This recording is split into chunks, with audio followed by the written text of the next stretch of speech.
They watched the flag rope clink in the morning breeze as the old mechanic nursed black coffee at the diner counter.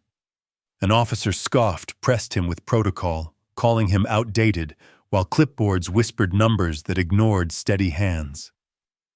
Still, when the hangar lights failed, a small service coin touched the generator. Power surged back, and the colonel's salute broke with tears. Quiet men leave echoes too, and this one began with coffee steam and a coin's glow. Ray Lawson stood at the edge of the inspection hangar, the concrete floor cool beneath his boots. The air smelled faintly of grease and metal polish, a scent that had never really left him since his years in uniform. Rows of vehicles gleamed under fluorescent lights, each awaiting the careful eye of the civilian inspectors. Memorial Day banners hung from the rafters, faded red and blue against gray steel. An inspector with a clipboard walked past him, eyebrows raised. "You're Lawson, right? Thought you'd retired from this fleet a long time ago." Ray nodded once. His shoulders were straight, though his hands betrayed him, fingertips brushing the old service coin resting in his pocket. "You know the inspector went on pen-scratching Fleet 1984 is still on the sheet." He tapped the clipboard lips, twisting in amusement. "Guess these forms never update. Doesn't matter, you won't be needed for much." A younger mechanic coughed into his hand, trying not to laugh. Ray said nothing. The hangar hum filled the silence.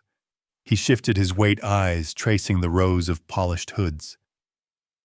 Somewhere in the corner, a youth barely out of trade school watched him with curiosity. The boy's gaze lingered on Ray's pocket, where a glint of metal caught the light. The inspector pressed. "You've had your time, Lawson. Leave the hard details to the new blood. These engines aren't museum pieces anymore." Ray finally answered, voice steady, almost too soft for the echoing hall. "Engines don't care about years. They just want steady hands."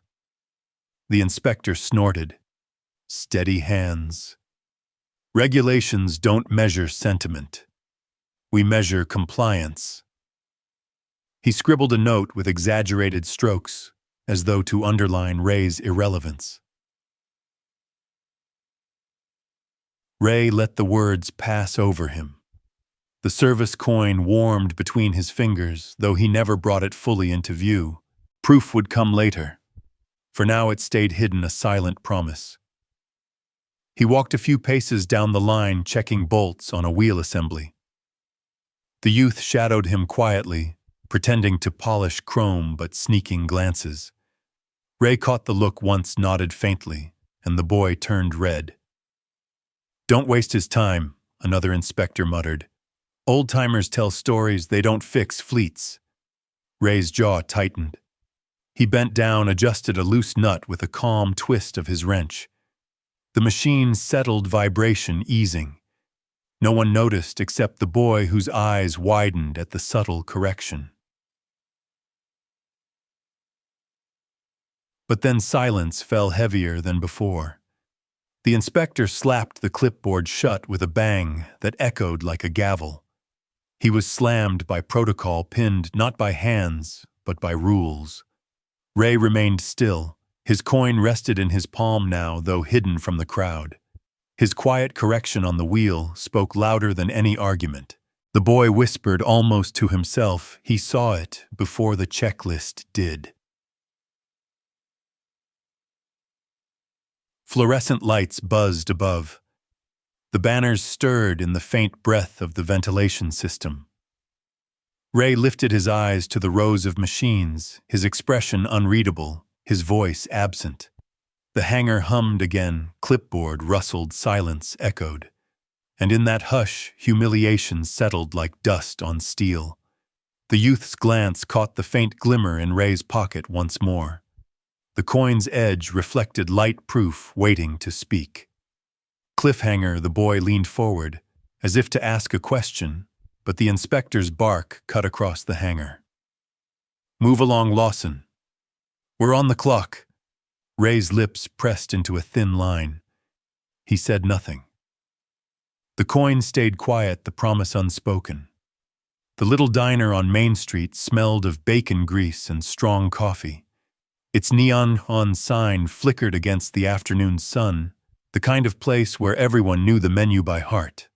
Ray Lawson slipped into his usual seat at the counter. His back was straight, his eyes quiet. The bell above the door rang, and the young apprentice from the hangar stepped in, cheeks flushed from the walk. He spotted Ray, hesitated, then eased onto the next stool. The waitress poured Ray's coffee without asking, steam curling into the air. "You always drink it black?" the boy asked. Ray nodded, fingers brushing the old coin in his pocket. He rubbed the edge gently, a habit as old as his service years. The youth caught the movement, eyes narrowing with curiosity, but he said nothing more. From a booth nearby, two men whispered loud enough to be heard. "Old-timers just drink coffee," one said. "Yeah, they don't fix fleets anymore." The words slid across the room like oil on tile. The boy stiffened, waiting for Ray's reply. Ray simply stirred his cup, the spoon ringing against porcelain. He lifted it, sipped, and set it down. The silence grew heavy, a silent beat broken only by the hiss of the coffee pot in the back.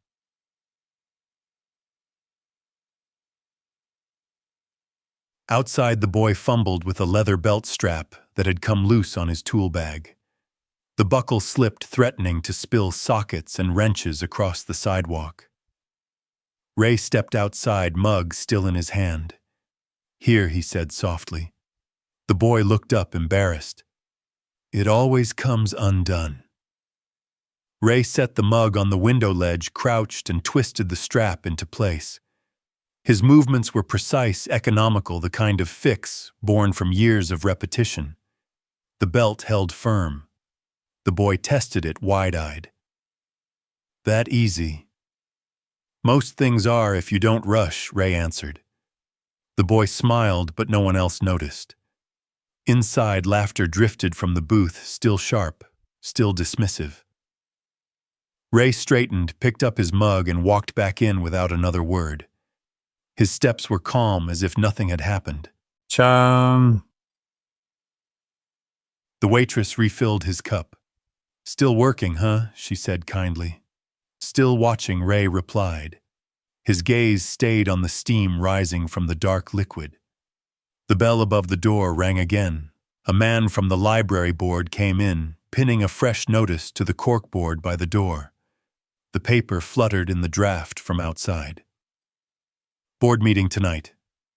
Urgent repairs needed on the generator." The boy read it first. His glance flicked to Ray as though expecting him to respond. Ray only stirred his coffee again, silent, the spoon tapping steady against the cup. The bell jingled once more. The room hummed with chatter and clinking plates, but at the counter Ray remained an island of quiet service. Cliffhanger. The boy's eyes lingered on the notice, then on Ray, the coin's faint glimmer catching light as his hand rested against his pocket. The library boardroom smelled of dust and old paper. Fluorescent lights hummed above, casting a flat glow over a long wooden table where half a dozen members shuffled folders and glanced at their watches. A chalkboard in the corner listed upcoming book sales fundraisers and emergency generator repairs needed. Ray Lawson sat at the end of the table, hat in his hands. He had been invited only because the town mechanic had mentioned his name, but no one seemed eager to listen. One board member cleared her throat. "We've reviewed the maintenance budget. The generator is failing again.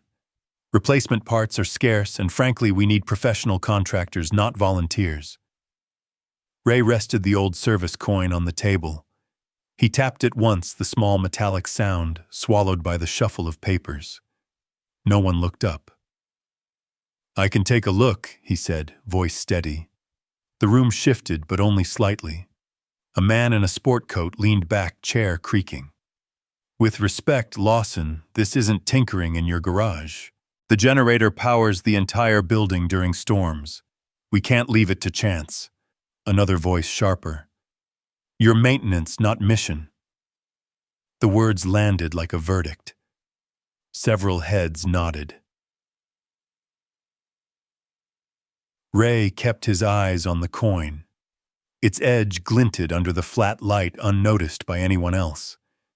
He rubbed it between thumb and forefinger, steadying himself. Engines don't care about titles, he said quietly. They care if you know them. A few chuckled. One woman whispered, Sentiment doesn't power lights. The board chair folded her hands. Mr. Lawson, thank you for your offer, but we've decided to proceed with outside bids. You may attend, of course, but repairs are beyond what's reasonable. The words pressed against him like a wall. He picked up the coin, slipped it back into his pocket. The meeting moved on without him.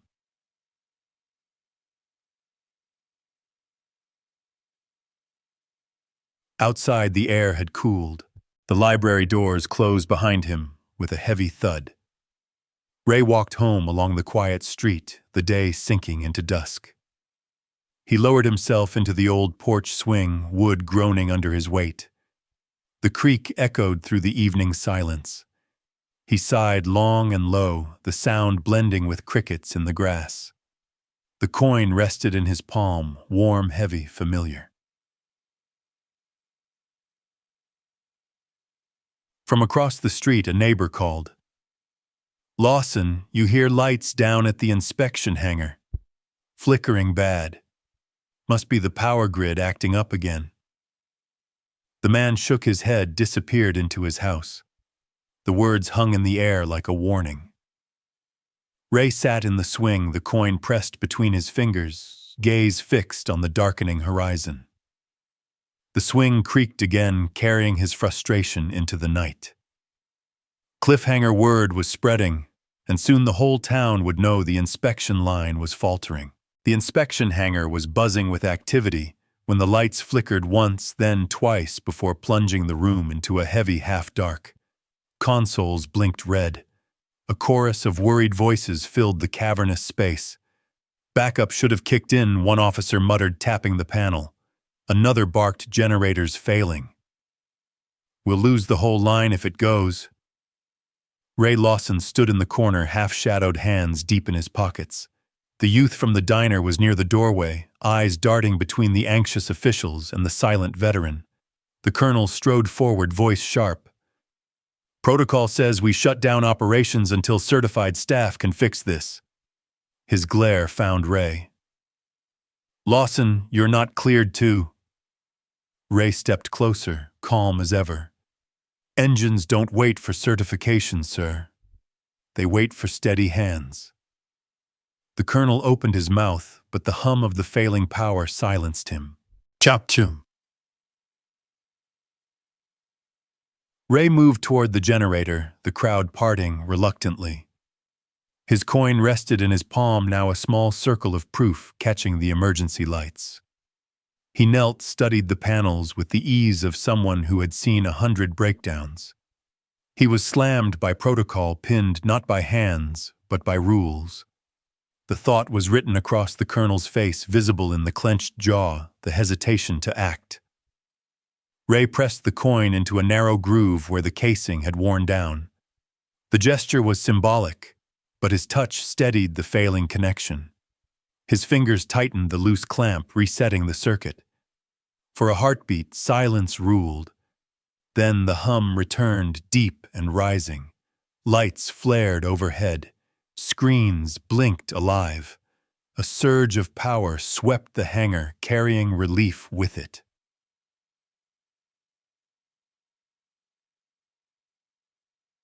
The colonel froze, staring at the coin gleaming against steel. His eyes softened, wet at the edges, the weight of years pressing down.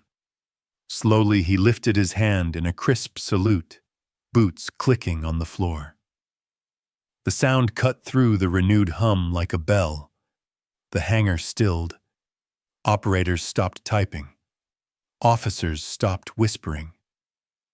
Every gaze turned to the quiet figure by the generator. Ray did not look at them. He picked up the coin, wiped it clean with a thumb, and slipped it back into his pocket.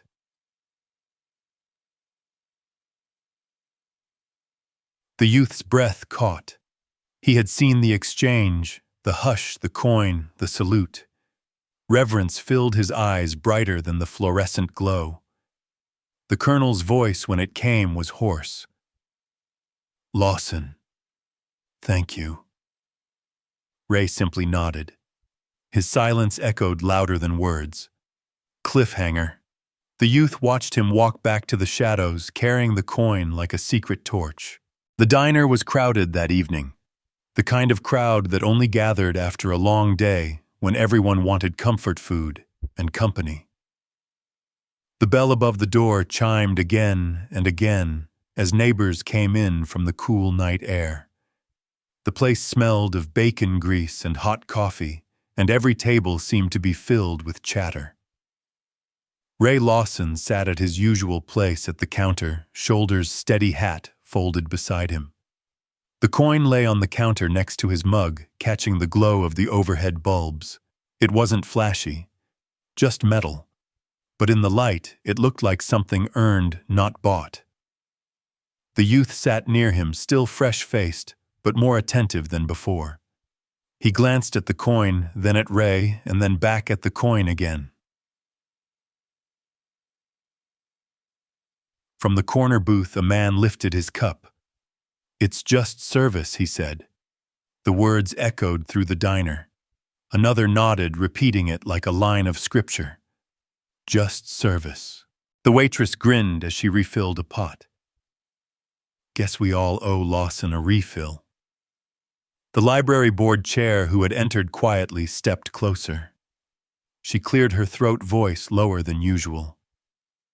"Mr. Lawson, we judged too quickly.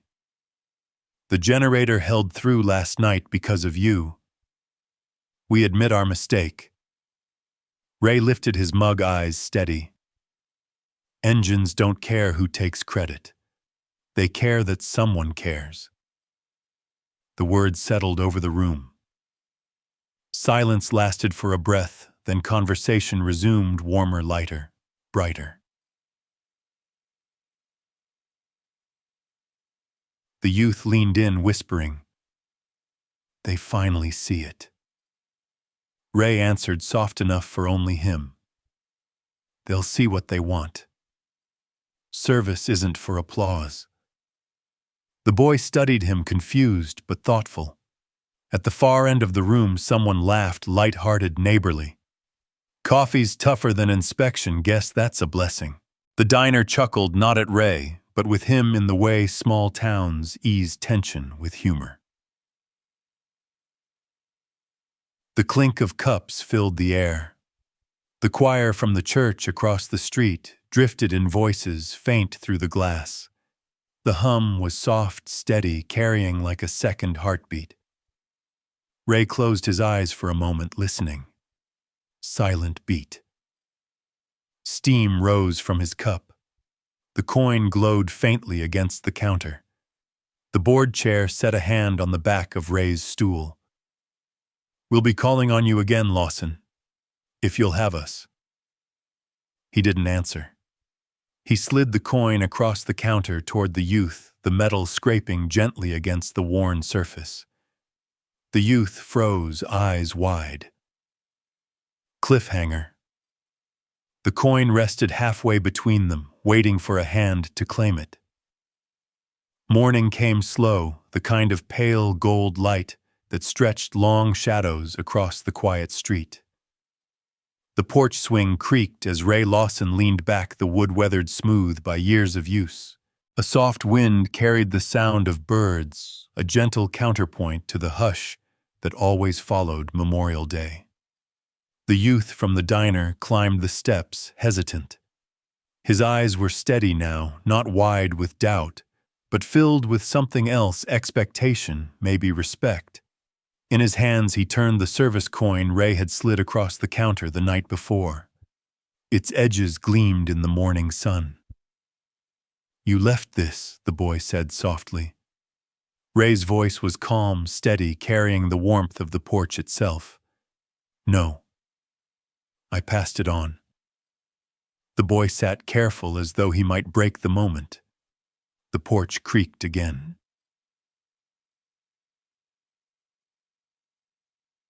For a while they said nothing. The coin caught the light glinting against the wood rail, and in that shimmer lay the weight of years, service, unspoken duty, remembered honor carried. Ray finally added, "It was never mine to keep, just to carry until someone else was ready." The boy swallowed, fingers closing around the coin. "Ready." Ray nodded. "You'll see. Service isn't loud. It's steady. It's only service passed along." The words hung in the morning air, no more than a dozen, but they echoed deeper than sermons. The boy looked down at the coin, as though it were more than metal.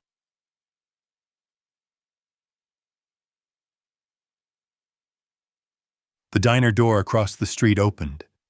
Sunlight struck the counter inside, and for a moment, the coin seemed to rest there again, glowing in memory. A short moment, bright and brief, that carried the diner's chatter, the church choir's hum, the colonel's salute, all folded into a single reflection. The boy exhaled slowly, the weight of the coin grounding him. He slipped it into his pocket, not hidden, but held. Ray leaned further into the swing, eyes on the horizon.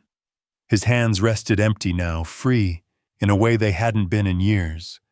The swing groaned, birds sang, and the dawn widened. The boy whispered almost to himself, "I'll carry it." Ray nodded, once the porch creaking as if in agreement. Cliffhanger. Closing beat. The sun cleared the trees, flooding the porch with light. The swing moved slow and steady, carrying the quiet hero into the morning, his legacy already in motion. The porch swing creaked in the dawn as he leaned back, watching the light spill across Main Street, the old diner sign flickering once before settling. The youth sat beside him, the coin now his to hold, while birds sang above the hum of waking engines, and the sound carried a kind of blessing. Still, the town remembered his steady hands without ceremony, like a lamp in a winter window. No applause, only warmth that others could follow. Quietly, the phrase he left behind repeated itself in their voices. It's only service passed along a thread linking one generation to the next. Then the library board posted his name on a small brass plaque, proof not of victory, but of service, and the room went quiet as if to salute. The coin shone and legacy lived.